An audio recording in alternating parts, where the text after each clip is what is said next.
So now it's my pleasure to introduce Jason Hasert from Toy Tractor Times. And we're really appreciative of Jason being with us today, not only to present during the show, but also Jason has been very helpful in coaching us and helping us with the preparations for today. And in fact, some of the video background that you see on the show pages were through the courtesy of Jason sharing some of his work. Jason lives in Kentucky. He works with a senator there for that area and keeps busy with the politics. He's converted the digital publication of Toy Tractor Times after he purchased it. Rather than a hard copy now, he does it digitally, and he puts out really good information on his Facebook page and YouTube channel. So take a look if you don't already know about Toy Tractor Times. There's lots of good information there. I should say too, Jason is always working hard on the real big tractor videos, and he has a whole separate area of work that he does there, videoing the big tractors for the big toy collectors. So also take a look at his Big Tractors site, and he puts out regular videos there. So today, Jason is going to talk on 1/64 collector tractors. And I think if we pay attention near the end, he's got a big announcement for us, because today is the day he's going to announce to the collector world his 2020 Show Tractor edition for the Toy Collector Toy Tractor Times. So Jason, we're so pleased to have you here. Well, it's a pleasure to be here at the virtual show today. The Ontario Toy Show is something that I've always wanted to attend in person. I grew up spending about 20 years every summer in Westport, Ontario, and would see some flyers over that way near Kingston about the show, and just never had the chance to venture to the show, but I hope to make it someday. But it's great to be here. Always like the collector's tractors, especially that Case International 685 that was done back in the 90s. Today, I wanted to talk about the Toy Tractor Times tractors. You know, one of the things about the Ontario show and the Lafayette Farm Toy Show, those are two of the oldest continuous series of collector's edition tractors. Toy Farmer being the oldest from the 1970s, and Toy Tractor Times is the second oldest, starting in 1986. We started with 1/16 tractors, and that has now evolved into 1/64 tractors. And during my presentation, I'll talk about why I made the switch to 1/64 and just talk about what they are today and what the future is. All right, that's just our introductory screen, and hopefully everybody can see those are the 5 Toy Tractor Times tractors that have been done on 1/64 so far. Toy Tractor Times started in 1986 with a 1/16 scale Massey Harris pony made by Pioneer Collectibles, and what you see on the screen now is the first 1/64 Toy Tractor Times tractor, which was also a Massey Harris pony, produced back in 1989 by B&M Buckle. And back then, Rick Larson started the magazine in August of 1983. And today, if I want to do a tractor, I go to SpecCast or I talk with Ertl. They get licensing permission to make the model. Back then, Rick was actually having to go and talk with Massey Ferguson in person to get permission to make the model. And then he worked with B&M Buckle to actually cast it. And you can see this Massey Harris pony is a little bit crude compared to the detail that we expect in toys today, but back in 1989, it was a pretty big deal to get the small tractor produced. Rick chose small tractors like the pony. He also did an Alice Chalmers B, Minneapolis-Moline V. These were the tractors that he grew up with. They were the tractors that, for those farms that were still using a horse back in the 1940s, farmers were switching to these small tractors to get work done, or larger farms that had a bigger tractor needing something smaller to power something. That's where these tractors like the Massey Harris pony came in. And I guess we'll move to the next slide, and I'll talk a little bit more about our 1/64 history with the Toy Tractor Times. So I purchased the Toy Tractor Times in 2003, and it had been a print magazine for 20 years. And I felt in 2003 that the internet was really coming on at that point, and it seemed to make more sense to take it to a digital version online to a website. And I moved away from the format where every month, we like to see our new magazines come in. Like for September, maybe we get that September magazine around August 20th. And I felt that I could do more by actually just putting out a new article on my website, toytractortimes.com, every other day. So that way people had a constant flow of information, something new to see. And then by the end of the month, you had 15 articles, just like you would have in a published magazine. And that worked great. We had a lot of people involved. Toy Tractor Times also has a message board called Toy Talk that a lot of people use. So for the Toy Tractor Times 25th anniversary in 2008, I worked with the Earl Company, and I wanted to produce a special model to commemorate 25 years of the news source. And that's where this Stars and Stripes Panther II Steiger and Case 1570 tractor set come in. And I've always liked Stars and Stripes tractors. My birthday is actually 1/17/76, which is also Benjamin Franklin's birthday, one of our founding fathers. So it just seemed like a neat opportunity to do these two tractors together. And the Steiger actually used to be in Maryland, and it is actually now about 90 miles from me in Kentucky. There were 37 of the real ones built. And then the Spirit of 76 Case 1570 that you see there is actually near Lebanon, Indiana. And I actually just had a chance to film that for Big Tractor Power YouTube this spring. And it's just a neat set. And actually, the United States is coming up on its 250th birthday in 2026. I'm hoping maybe some of the modern tractor companies will follow suit and make some of these flag tractors. But that's why that set was made. It was just a neat opportunity to get those on the market. And there were 6,600 sets produced. It proved to be very popular with collectors back in 2008. So I guess we'll move on to our next part of the 164th series. So starting in 2012, I started producing a series of tractors through the Toy Tractor Times called the Prairie Monsters. I want to make some of the big four-wheel drives that are powered by the big block Cummins KTA 1150 engines. So we started out with this series and started out with Big Bud, actually 440 and 450. These are Series 4 Big Buds. They were the last of the Big Buds produced. Big Bud made tractors from 1969 through 1991. And the 450 was actually the last one built in 91. There was about 500 real Big Buds. And so I made that tractor. Robert and Randy Williams, who own the Big Bud 16V 747, the world's largest tractor, they actually own Big Bud. They own the license. They own everything to do with Big Bud today. And they wanted to make some of these tractors, and I'm friends with them. So it was a great opportunity to get some more of these tractors produced. And I was in California near Bakersfield. Both of my children are adopted. They were born in California, and it was just a great opportunity to be out there for their birth, but made a field trip out to Bakersfield to measure this Big Bud 740, which is the one in the lower left-hand corner of these four. That's the world's second largest tractor. There were only two of them built, and one has a Cummins engine, one has a Komatsu engine in it. So that was our second one. Then I've always liked big versatile tractors, so I worked with Top Shelf Replicas, and we produced this versatile 1150 and then the Ford 1156. These were high detail models. You can see the engines open up, the Big Buds, the cabs tilt back. On the versatiles, the door opens.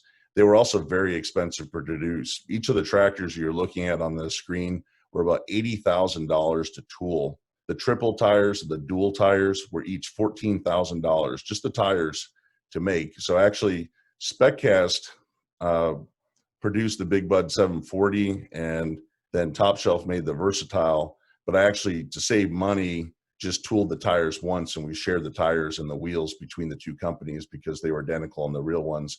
So there just shows a lot of investment in making these toys. They retailed for about $45, but every one of them, the cab door opens, handrails, and that's kind of the balance of how much do you want to put into a model, how much detail versus the price point a collector wants to pay. So the series kind of ended in 2015. I want to make some more, but with the toy market, it's just always a question is what do collectors want? What is that next big tractor? At one time, these big buds, the big versatiles, they were huge in the 80s. There was nothing like them, but today we're seeing 620 horsepower quad tracks, John Deere 9RXs. They're really not as big, as impressive as they used to be. So it's hard to judge what that collector following will be. I guess we'll move on to the next clip here. So Toy Tractor Times produced 1/16 tractors from the mid 1980s through 2017. And I'm a 1/16 collector. I like 1/16 tractors. I miss producing them. The last one was the Oliver 1650 and the Mighty Toe 478. This was just a neat project. One of the things that Toy Tractor Times was always able to do was do a first production tractor with a company. So this was the first time the 1650 had been made by SpecCast. And Oliver was known for making front wheel assist. They really pioneered that concept on row crop tractors. That's why I chose the front wheel assist models for these. And then that yellow tractor you see, the Mighty Toe 478.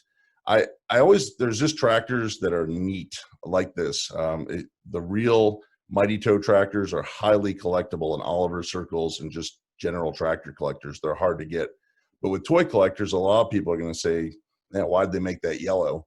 But it's just doing these limited editions in a main run is a great way to get that in there for the collector that does know what it is and wants it or wants something different. A lot of people call these chase units.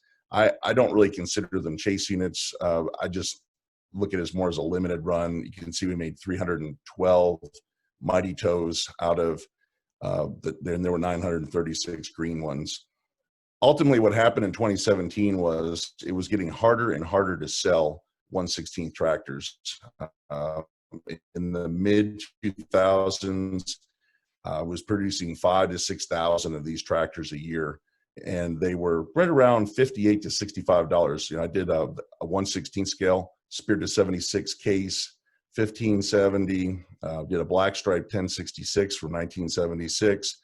Those were the 5,000 to 6,000 productions with a cab, great detail, heavy duty models, and they were right there in the $60 price range. By 2017, this open station Oliver was $79, and the price was climbing. There were tractors that ultimately became 1/64 tractors that were going to become $105 price point, $150. And I thought collectors just don't want to spend that kind of money. And as a producer, you don't want to get stuck with a bunch of tractors that are, $100. That's a big investment. So in 2017, that was the end of the 1/16th, and a lot of people said, oh, you should make 1/32. And I felt like that's a great scale, highly collected in Europe. But I see a great trend, and my friend Chris Steeb, who's going to present next, is going to talk about farm displays. That's the quickest growing area of our hobby, and it's done on 1/64 scale because you can do so much with it. And now with 3D printing, any implement that you want, if you want a vintage implement, you could 3D print it and put it on these 64 scale tractors and just have a lot more activity with them than just putting them on a shelf. The first one, the series started in 2016 with a Minneapolis-Moline G1000 Vista. That year, the Toy Tractor Times made a 1/16 scale Minneapolis-Moline G950 or G940, which is kind of nicknamed the Oliver. It was an Oliver 1855 that was painted yellow to sell through Moline dealers. Also that year, I produced a 1/16 cockshut tractor, and that was an 1855 because for a very brief time in 1971, White Farm Equipment was promoting cockshut and Minneapolis-Moline tractors through their Canadian dealership line. The G1000 Vista was chosen in 2016 because it was a tractor I really wanted to make in 1/16 scale. SpecCast still kind of thinks about it, but this was the tractor that was going to be about $105. So we were going to jump from $79 to $105, and I just thought it's too much of a jump. I also picked this tractor because my friend Doug Harkey from Western New York, and I know he's been involved in the Ontario Toy Show, wrote an article for the Toy Tractor Times about 15 years ago, talking about legends of the 20th century, the tractors that changed the way people farm. And the Vista was one of those. It was the first tractor. It came out in 1968. It was the first tractor that had a modern operator station. They encased all the controls in plastic. There was right where all the shifting is, all moved over to the right-hand side of the operator and encased in plastic to just give it a more modern look. And you can see that the steps are more direct and up into a wider platform. So that's why this tractor was chosen. There were 2,500 produced, 2,080 were two-wheel drive. And then there's that, again, pretty rare front wheel assist G1000 Vista.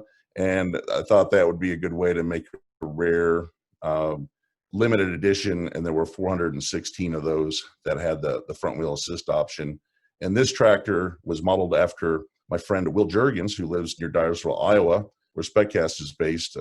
His family farmed with Moline, White Farm equipment, and today uses big Challengers. So they've stuck with the company from yellow through silver back to yellow. And just a neat opportunity to make this tractor. We'll go on to the next slide. All right, the next tractor, which coincided with the 1/16 Oliver 1650s in 2017, and that was the Oliver 1950 Terra tire tractor. I produced this tractor in 1/16 scale as well earlier, I think back around 2012. It was a popular seller. This was just a really cool looking tractor in its day with the big Terra tires on it. This type of tractor would have been used out in California for heavy tillage. It would have been used in the Palouse country, in Washington State and Oregon on the hills. And it was also very popular in Minnesota and Wisconsin, where Green Giant bought a lot of these for plowing ground for sweet corn and pea production. And also in New York State on muck ground that raises a lot of onions in the Albion area. So that was the purpose of the real tractor, and it's just really cool. It was also sold in Australia as the El Toro. So I produced 2,080 of the green tractors, and then again there was that Mighty Toe. It was called the 4115 Mighty Toe, and that's the yellow one you see sitting there. And again, just something neat to throw in there for the Oliver collector. I don't think you could make 2,500 yellow ones and sell them, but there's probably at least 416 people out there that appreciate that industrial version. So it was just a great project to make with SpecCast. We'll move on to our next slide.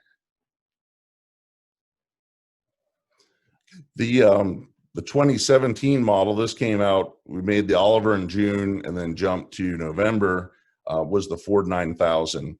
I just always liked these tractors. My neighbor, when I was growing up, had a dairy farm. He was all Ford. He had the Ford Combine, the Ford Harvester, big blue forge wagons, you name it. Anything on that farm was blue, but his big tractor was the Ford 9000. And I just really thought it was cool. He had a cab on it, and Ertl made the 9600 with a cab. They made the 8000. They made the 8600, but they never, a white cab 9000 toy was never made in 1/12 scale or 1/16 or any scale. So again, this was a tractor I wanted to make in the 1/16 series with SpecCast, but again, we were looking at about $150 price point on that tractor. So, it was a whole lot better at about $25 to make a high detail 1/64th one. Again, there were 2,080 models made with that white cab, and then up in your right-hand corner, you can see there were 416 open station models. They were produced with duals. And going back to Doug Harkey and that article of tractors of the 20th century, the 9000 and the 8000 were the first tractors that had rollover protection built into the cab. So they're actually a pretty significant tractor overall, just in farm equipment history. We'll move on to our next slide.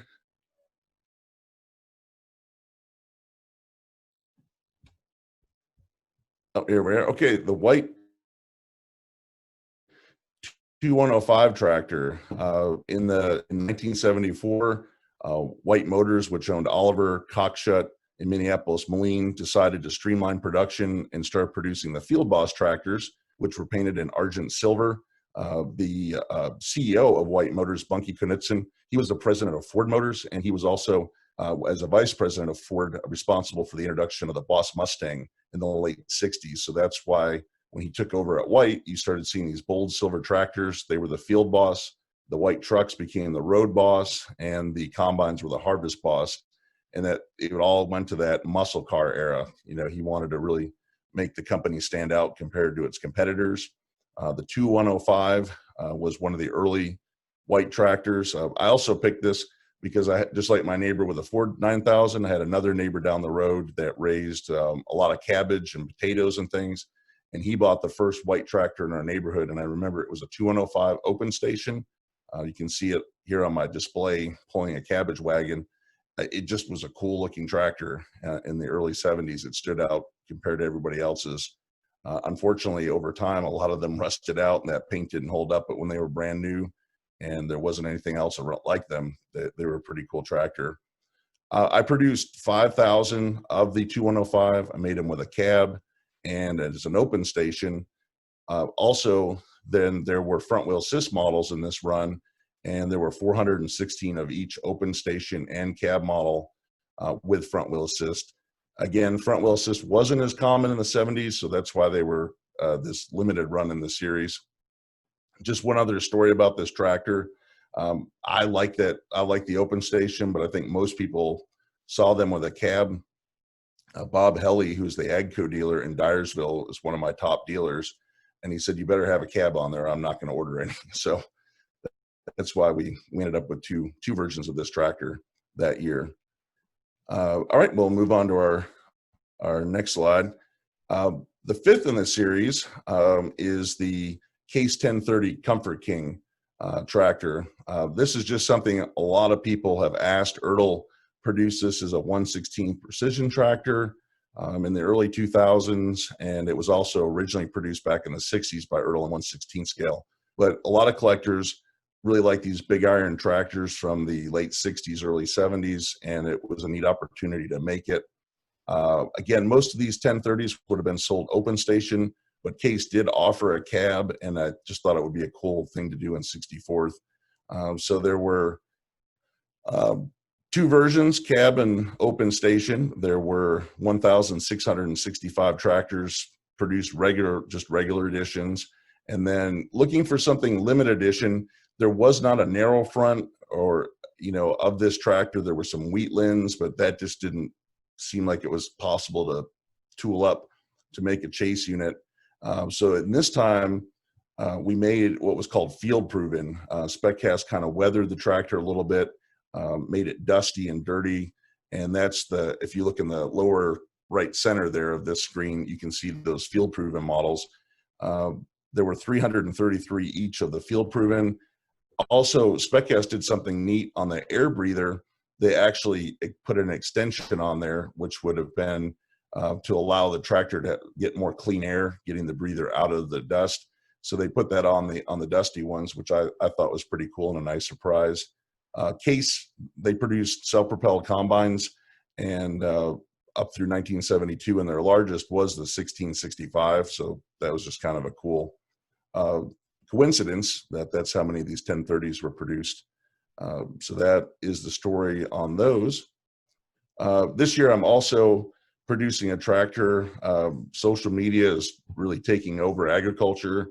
On YouTube, agriculture and farming is a quicker area of growth in videos than cosmetics, which I think is pretty surprising because there's definitely probably a lot of ladies out there and things that are interested in makeup, but agriculture is outpacing that sector. Zach Johnson is the largest farming YouTuber in North America. He has 573,000 YouTube subscribers. And I like watching his channel. He's a big John Deere guy, big John Deere farm. But one day I was watching and he had a Minneapolis-Moline G750 with a Westendorf loader that they still use on the farm. It was the first tractor his dad bought when he started farming. And these Moline tractors, this kind of goes back to what I mentioned earlier. These are called Mollivers. It's an Oliver 1650 painted yellow with a Moline hood or grill. And so Zach, I'm working with Zach to produce this in 1/64 scale. And I think it's just a neat opportunity to make one of these Molliver tractors and a Westendorf loader, which has not been done as a toy yet. But also because Zach has over 500,000 subscribers, a lot of those people probably don't know about farm toys or the farm toy hobby or toy tractors. And it's my hope in producing this tractor that we're able to reach out to those people and maybe expand our hobby a little bit. And maybe they buy this tractor and, start collecting a few others. So there's going to be 1,040 regular tractors. And this tractor is unique because it's completely weathered. You can see the real one in the lower right-hand corner that Zach farms with.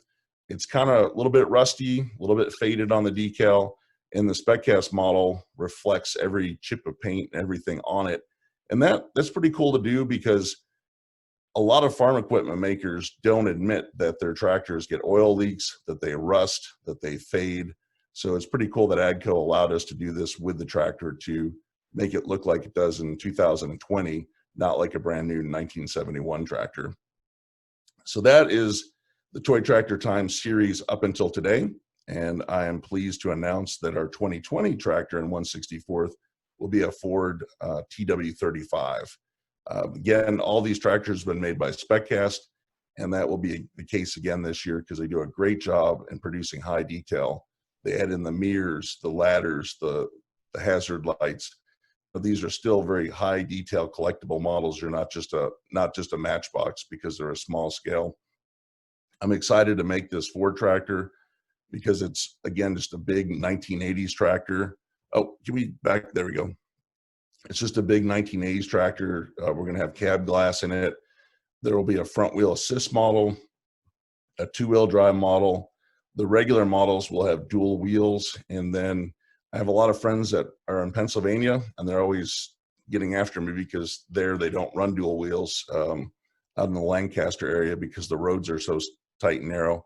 So the limited editions will actually be a front wheel assist and a two-wheel drive on singles. And you can see up in the upper right-hand corner, that's what the model looks like. I just got that picture in yesterday. It shows you all the components and parts. You can see the mirrors are in green, the roof and the wheels are brown.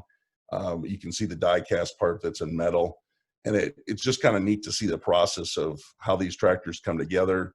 They just got a painted sample done, and we should have it in November. And I'm really excited about getting this tractor out. The next thing, we'll go to the next slide, is the question is, what is next? What row crop tractors can I make? When you look at our hobby, it's, Toy Farmer really organized the hobby and started having toy shows and getting people involved in collecting in 1977. A lot of toy tractors have been made in the past 4 decades. And the question is, what is that next toy tractor that needs to be made? What hasn't been made? What could be made better? So I'm really starting to think about looking at ideas of what tractors can I make next. I'm a big tractor fan, but I'm starting to run out of thoughts of what would be unique and interest people. Recently, SpecCast made a big air drill. I think it's called Brigo. And it was almost $200. It's like $185 for the 70-foot drill and the commodity cart. And I didn't pre-order one. I thought, well, that's really cool, but most people don't know that brand. I can't imagine it's going to sell out. It did, just because it was different. They sold out 1,200 of those within a week. So sometimes you can be surprised at different things you can make. I put in this picture here on this slide, some Deutz Alice 9100 series tractors.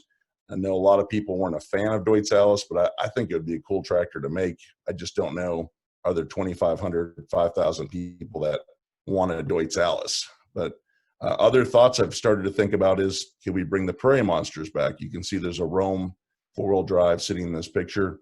That's just a big classic four-wheel drive. But how many people know what a Roam is? Is it too limited? You know, that's always a question. Other thoughts, I've started talking to SpecCast about implements. I've thought about maybe a combine. You can see a New Holland self-propelled whopper chopper, forage harvester in this picture. Would people be interested in getting some different unique implements, you know, like a New Idea corn picker or, you know, a classic chopper? So those are just some ideas I'm kicking around. And as we get to our comments and just questions, I'd really like to hear your thoughts on those. Where do you find the Toy Tractor Times today? Toytractortimes.com is my website. It was a news source and magazine, online magazine, up until 2017. But with the advancement of Facebook and Instagram and Twitter, it's really hard to be a news source today on farm toys, because as soon as one picture hits Facebook, even if I have it first or somebody else, it's everywhere. I mean, 2 seconds later, if you're posting that picture, it's old news. So right now, Toy Tractor Times is a message board called Toy Talk. We do a lot of fun things on there. Chris Teeb, who's going to present next, has for 370 weeks in a row participated in our Model Farm Monday, where people share farm displays like the one you see sitting here with the 6 Toy Tractor Times tractors. People tell their stories. It's like a big train layout. You know, they're telling about we're chopping corn or we're plowing today. So that's that. And then also Toy Tractor Times is on Instagram, Facebook, and now that we're not a magazine, we're a YouTube channel. That's where I typically go to shows and interview people on new toy production, or have it, you know, filming these displays. So I appreciate everyone's time. I hope you found it interesting, and I'd be happy to answer any questions or take thoughts on future projects. Okay, thank you so much, Jason. Excellent job on sharing with us actually the history of Toy Tractor Times show tractors, and also I think you fill us in on some history about the actual units in real life as well. You're very knowledgeable about both the real tractors and the toys, so thank you so much for taking your time to share all that information with us.